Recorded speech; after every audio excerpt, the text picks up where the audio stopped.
திருமணத்துக்கு நேர்த்தியான நாள் தானே. வாங்க இப்ப சாலைக்கு போவோம். மணப்பெண் காத்திருக்காங்க. நீங்க உங்க திருமணத்துல கலந்துக்கிறது அவங்க பாக்கியம்.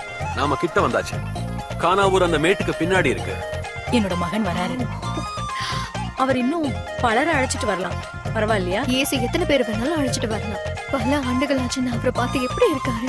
அவர் எப்போதுமே நல்லாதான் இருக்காரு. நான் அவனுக்காக பரவசப்பட்டேன். இப்ப சிறந்த கைவினைஞரா இருப்பார்ல. அவர் இப்ப வேலை செய்யறது இல்ல. அவருக்கு அழைப்பு இருக்கு. அது எங்க கொண்டு போகும்னு தெரியல. யாரு இருக்கீங்க? நாங்க உள்ள வரலாமா? பாப்பா அம்மா எப்படி இருக்கீங்க? நானும் தான். எப்படி இருக்கிற பாரு நீ. ரொம்ப நாளாச்சு உன்னை பார்த்து. நல்லா சாப்பிடுறியா? சாப்பிடுறேன். இவங்க நான் சாப்பிடறதுக்கு உதவுறாங்க. எல்லாரும் வாங்க. எப்படி இருக்கீங்க? மனவாளி சத்தம்